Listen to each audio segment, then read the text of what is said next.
Hi, I do hope you're well. My name is Lucas, and today we're checking out one dramatic story from the Too Hot Takes subreddit. The story has 7 updates and some trigger warnings. They include the death of loved ones, emotional manipulation, gaslighting, and harassment. If you feel these themes might be too much for you, consider skipping this one. But if they are okay, let's get started. So, our today's story comes from a Reddit user whose name is just a throwaway 282641. The story titled, "My family forgot to invite me to my grandparents' funeral, but they are convinced I was there. I'm a 30-years-old female and caused a major blow-up in my family, and now none of them are talking to me." For background, my hometown is tiny, 500 population, and when I went 2 hours away to the city, 15,000 population, for college, I loved it. I ended up staying after graduation, got married, and am happy here for a decade. I visit my hometown every few weeks or so, call or text my family near daily, and thought we were all good. My family's pretty small. Just my brother, mom, stepdad, dad, stepmom, and an aunt and uncle, mom's siblings, never married, no kids. My mother's grandparents moved to my hometown when I was in high school and were just down the street from us. My family has always been pretty drama-free aside from my parents' divorce when I was a kid, and we've been happy. The step-parents were blended imperfectly and we share holidays and celebrations together. We're all super close and just the perfect little group. Ever since I moved away, the topic of when am I moving back is constant, and I've always laughed it off. My hometown has nothing. You have to drive 30 minutes for milk and bread, 60 to 90-minute one-way commutes to work, and floods shut down the main road every Easter. I love the town, but I love here more. I have parks, stores, community events, a library. The city is great. My family grumbles that I need to move back, but I refuse. I've been trying to encourage them to come here, especially since it's not an hour drive to the nearest medical facility. Now to the meat and potatoes. Both my grandparents passed over COVID times. They were both old and their health had been failing for a while, so it was only a matter of time. Thankfully they didn't catch it, but it made visiting them impossible, and we survived mostly through FaceTime. They both passed in their sleep months apart. Both were cremated and kept securely under the kitchen sink for safekeeping while the pandemic blew over. That was 2021. Well, I just found out my family held a funeral for them and scattered the ashes in my uncle's maple grove over the summer. No one said a word to me about it. I've visited numerous times before and after, and not one word. I only found out because my great-uncle from California posted on Facebook a few weeks ago that he is entering hospice and was so thankful his health stayed strong enough for him to see his little sister, my grandma, to her final resting place. I was confused and called my mom. She was all, "Yeah, the funeral we had in July, remember?" Y'all, I visited them for the 4th of July. They did the funeral on the 8th. Not a word about it to me. They had planned this for months. Long enough to arrange for my infirm great-uncle to be brought over from the other side of the country. Apparently, they talked about it all the time. Everyone is convinced I was at the funeral. They swear I was there. I can prove I wasn't because Google's got my location history. My hubby is baffled because he was supposedly there too, but he had to work every weekend in June and July. Time clock doesn't lie. My family straight up forgot about me. I'm hurt. I'm sad. And they're pissed at me for lying. They think I'm causing drama over nothing. Nothing I say can convince them I wasn't there. My family is united in this. And they've all put me on read until I admit I'm wrong. They think I've gone nuts. Either there's a doppelganger of me attending events, or my family doesn't want to admit they screwed up. I'm not backing down. Thanksgiving is coming up and my family's been vague posting on Facebook about forgetful kids and mental health. It's so freaking weird, and I don't know if I'm in bizarro world or what's going on. My mom's best friend reached out and said I should just admit I was wrong and apologize, that I'm causing my mom so much unnecessary stress. I asked her if she's checked everyone's home for CO2. She hung up on me. We checked our CO2 and our testers are running just fine.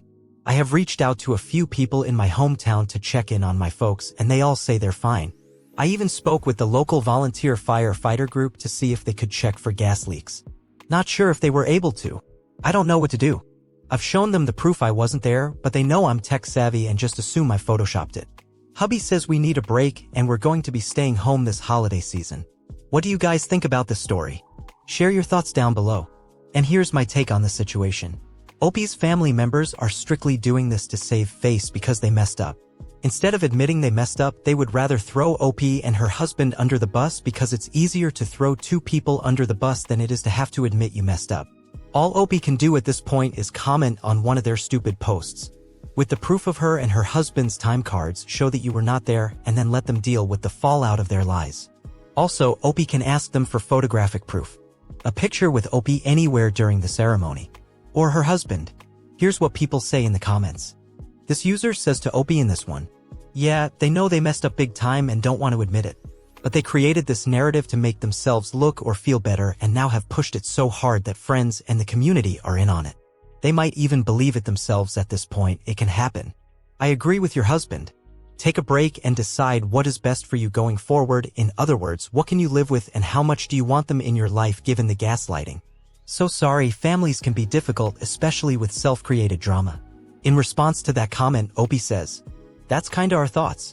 That they forgot and don't want to lose face in the community.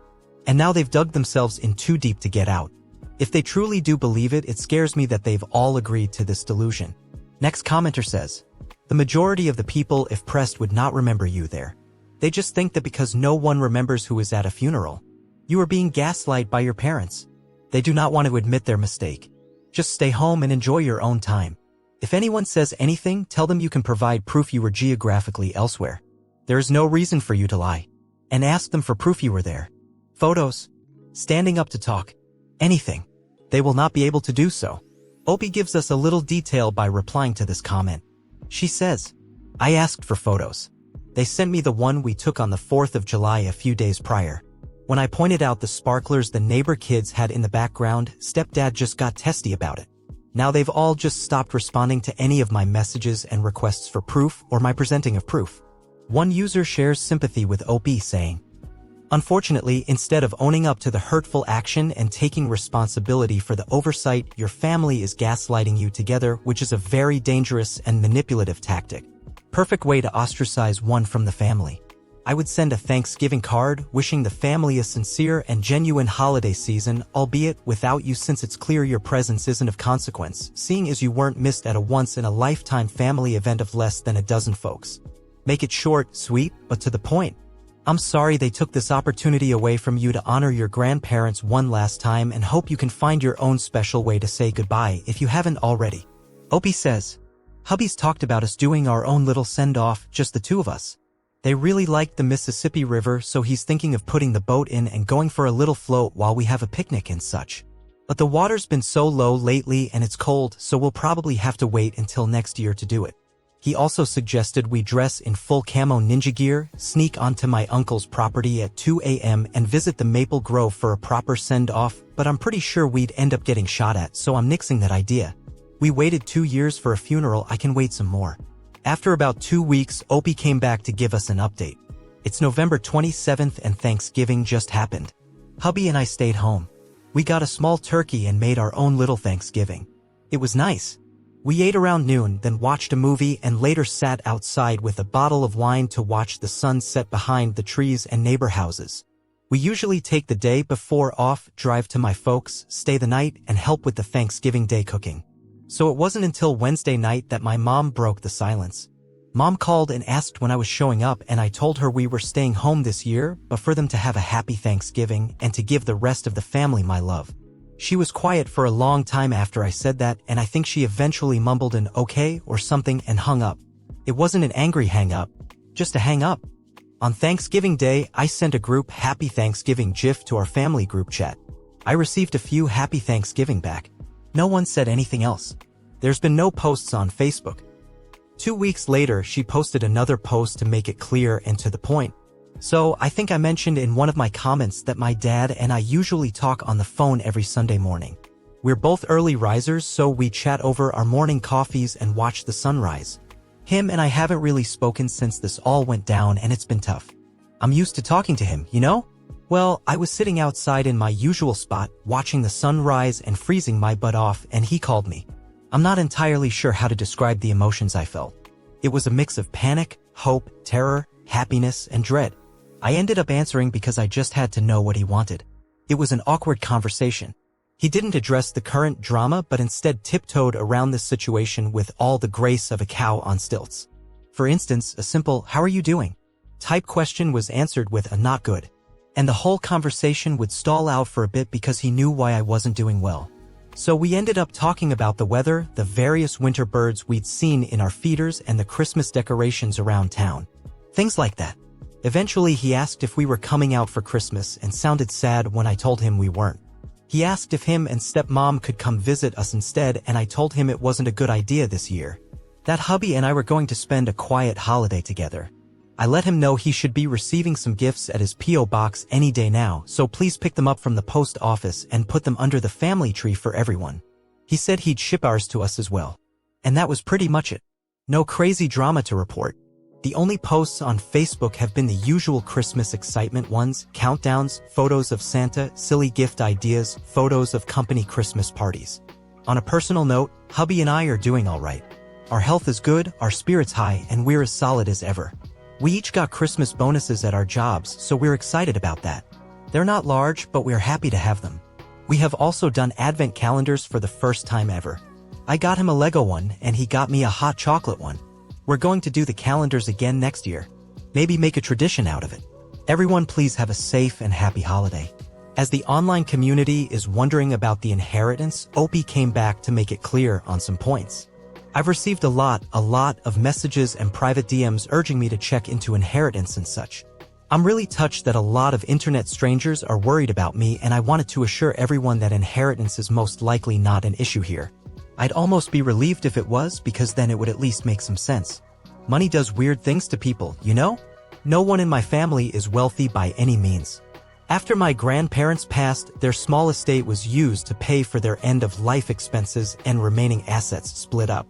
Everyone directly related got an equal split, so excluded my dad and the step-parents. I don't remember the exact amount I received, but it was around $5,000 if I recall. My brother gave me his share too, so I could finish paying off my college debt while the interest freeze was active. The great-uncle from California has kids and great-grandkids of his own, and also isn't wealthy. I think one of his kids makes good money doing something in finance, but I'm not entirely sure. I can't imagine he left us anything, as we hardly knew him. My mom, aunt, and uncle only met him a few times in their lives, and my brother and I even less. Grandma and him were close, but I don't think he liked my grandpa much. On Christmas, Opie came in to update the post and said, "I hope everyone had a wonderful Christmas. I've received a lot of support through my posts, and I'm really grateful. Writing these updates have had a therapeutic effect. Yesterday was Sunday, but I didn't answer my dad when he called. I just really didn't feel up to a pointless chat, so let it go to voicemail. He tried to reach me a few times throughout the day, but I didn't answer. Our bestie last minute invited us over to his house for Christmas Day lunch today, so husband and I were busy all Christmas Eve making cookies, peanut brittle, and homemade suckers or hard candies for his kids. Mom tried to reach out as well, but I also ignored her calls. We had a blast at lunch. Our friends' kids are a lot of fun to be around. They got some techie presents from their grandparents, Quest VR headset and Steam Decks. Lucky little rascals. Friend and his wife aren't good with tech, while hubby and I are, so we helped get them set up while our friend played a good host to his folks and in-laws. The grandparents didn't realize that a Steam Deck required a Steam account, so we got the kids all their own accounts set up, added them to our Steam friends lists, and gifted them some games. We also bought them a few VR games for their headset, and they were off to the races with Beat Saber in no time. As for my folks, my brother texted and asked if we could talk sometime tomorrow. I think me ignoring mom and dad has caused some kind of upset, which they deserve. One day later, Opie shared about her brother's call in another post. She says, "I spoke with my brother over the phone this morning. For starters, he apologized for everything. Him and I are good for now. For a bit of background, my brother and I are only 2 years apart. There weren't a lot of kids around growing up, so the two of us were often stuck doing stuff together. So we have a lot of shared interests and passions. He's been pretty silent on this whole matter, but still part of the group, if you know what I mean. I think the thought of losing him out of my life was probably the most painful because he's always been there. He was my rock until I met my husband. He's definitely a mama's boy, though, so anything mom wanted, he made sure she got. I'm happy to have him back." Without further ado, here's the story from the horse's mouth. Mom apparently had a cancer scare late last year, which no one told me about, go figure, and dad had a stent put in his heart back in January, which I didn't know about. This sense of mortality has apparently lit a fire under mom's ass to get me back home. But since I wasn't reacting to her passive-aggressive hinting, she and stepmom decided to go full crazy. My great-uncle's health was bad and he'd been asking about funeral arrangements for his sister, my grandma, for a while, so the moms decided to plan it and use the event as a giant middle finger to me. They kept all the planning pretty hush-hush between the two of them, so no one on our side of the family actually knew about the funeral until like 2 weeks before. The moms said they'd invited hubby and I. No one thought anything about it. No one thought to mention, confirm, or check with me. The plan was to scatter the ashes, say a few words, and maybe head to town for lunch. It was a small affair. The moms didn't even tell the family that our great-uncle was coming for it. Like I said, it was a small thing. Barely a footnote. No one thought it was odd because we're pretty chill people. 4th of July happens. Hubby and I are out. No one thought to mention it as we were all busy celebrating and having a great time. Anytime the topic of this weekend would start, the conversation would be quickly shifted by one of the moms. We went back home. The 8th of July happens. Great-uncle rolls into town with a few of his kids, grandkids, and great-grandkids, and it's a surprise to everyone but the moms. Everyone drives to the Maple Grove and the moms have brought a ton of food and stuff. It's a full-blown party. No one on my side noticed I wasn't there because there were so many extra faces outside the usual group. They did the spreading of the ashes, they said their words, they ate, they had a great time. It wasn't until our great-uncle left and all his side left with him that they realized I wasn't there. And hadn't been there. And this is where the crazy went up a notch. My brother says the moms were happy no one noticed I wasn't there. And that this was proof to everyone that I needed to move back because I was so easily forgotten about. Because none of them thought to reach out, right? They basically did a ton of guilt-tripping manipulation bullshit and it made everyone upset at me for not showing up. Somehow it was my fault for being excluded. So suddenly everyone was on their side with sticking it to me. But then a few months went by and tempers cooled and then I guess the horror of it set in. Followed by the shame, but by then they were in too deep. How do you undo something like this? And since I hadn't brought it up, I guess they figured they would all just stay quiet about it and hope I never asked about a funeral. That's when I discovered the situation from my great-uncle's Facebook and called my mom, who panicked and went with the stupidest solution, claiming I was there. Don't I remember? I ended up talking with a few friends from high school, mentioning the situation, and word got back to those in town. So suddenly town gossip and little old church ladies got involved. Was I or wasn't I at the funeral? Did my family forget to invite me to the funeral of the only grandparents I'd ever know? Or am I just causing a ruckus? My brother said they all just went with mom's answer. Of course they wouldn't forget me. Of course I was there. Of course they're good people. And it just snowballed. The family expected me to eventually fold. I'm usually a non-confrontational person, so me sticking to my guns was unexpected. And then I missed Thanksgiving. And now Christmas. With no sign of backing down. And I guess the realization that I could just stop being part of their lives is setting in and my parents are panicking. He's tried just getting them to apologize and explain, but stubbornness prevails. They want a rug sweep, but I'm not letting them. My brother is upset with everything that's happened. He's realized just how crappy it all has been and he wants nothing to do with it anymore. But since he lives with my mom, he can't get away from it. He has asked if he can come stay with us for a little bit. I spoke with hubby and he's in agreement with me that my brother can come crash in our spare bedroom for as long as he wants. Brother works remotely, so it's no trouble for him to pick up and go. I believe he's making the trip today or tomorrow. Not entirely sure, but I expect crap to hit the fan when he arrives.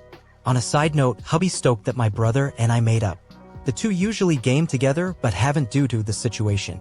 He's downstairs right now setting up his man cave in preparation for my brother's arrival. I'm happy to see him so excited. One day later. Brother's here. My brother rolled in late last night. He'd obviously been crying and when I opened the door, he just held me and sobbed. I'd never seen him like that before and soon both of us were just standing in the doorway crying into one another. He kept apologizing. Over and over again. Said he wasn't sure why he went with it. Just kept saying sorry. Hubby got him all set up in the spare bedroom while brother and I talked. My brother's a wreck. He's always been a big guy, but he's lost a lot of weight and his clothes just hang off him. If I didn't know better, I think he was on drugs. We talked for a little bit before bed and he re-explained everything for my husband. I told hubby the story, but it was just so weird that hearing it again helped. This morning my brother was up at dawn making some coffee and getting his workday going.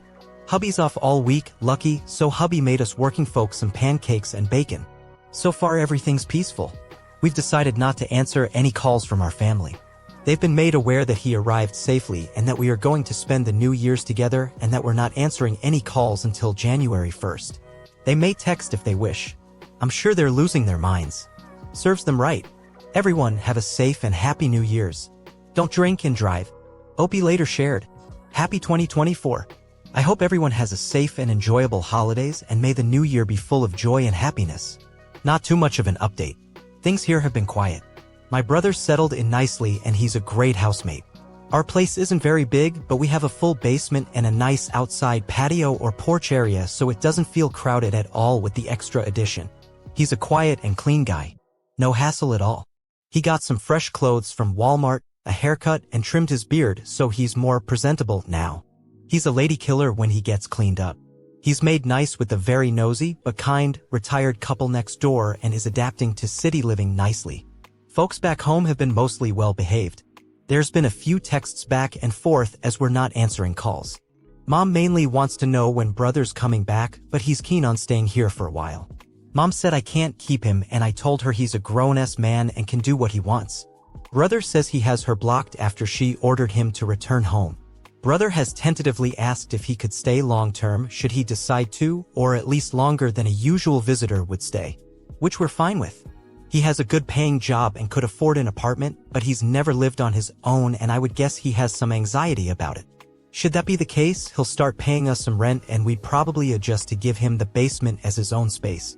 Opie also gave us additional information in the comments. This Reddit user asks, where's the stepmom and stepdad in all of this? Have they reached out to apologize? Opie, if your whole family each made a stepmom post fully admitting what they did in deal, would you forgive them? Opie answers, everyone else has been pretty quiet about it. Stepdad does what mom wants. End of story there. If she's holding firm, he's got her back. I'm guessing stepmom is also still firmly on mom's side because she helped orchestrate the whole thing. Which leaves my dad in a dilemma. Support the wife? Support the child? I'd hope he'd pick me, but I also understand that he might feel stuck. My aunt and uncle? Haven't heard much of anything from them outside of the happy insert holiday texts. I think if they apologized, truly honestly apologized, I would forgive them. If they explained themselves, made an effort to show me that they're truly sorry, to work to rebuild and not just stick their heads in the sand, I think I'd be okay with having them marginally back in my life. Hell, at this point, I'd be happy to receive a Hallmark card saying I effed up, with the picture of a cat in an upturned laundry basket. Anything to just show me that they realize what they've done. Here's the latest post from Opie. In the post, she shared that she had to change the locks. She says, my brother is officially staying with us for the long haul. Hubby and him spent all Sunday organizing the basement and shifting things around so he now has his own area to be comfortable in. He's pretty handy and has also started fixing little things around our house. Our windows and doors have never closed and locked or unlocked smoother. He even fixed one of the closets we never use because we can never get the darn door open. Sadly, he also had to change the locks on our house and get us all new keys. This is because while hubby and I were out this Saturday, the moms showed up. They've been calling and texting us all week, but we weren't really answering them, so I guess the two decided to drive over and hash it out in person. They have emergency keys to my place and just let themselves in.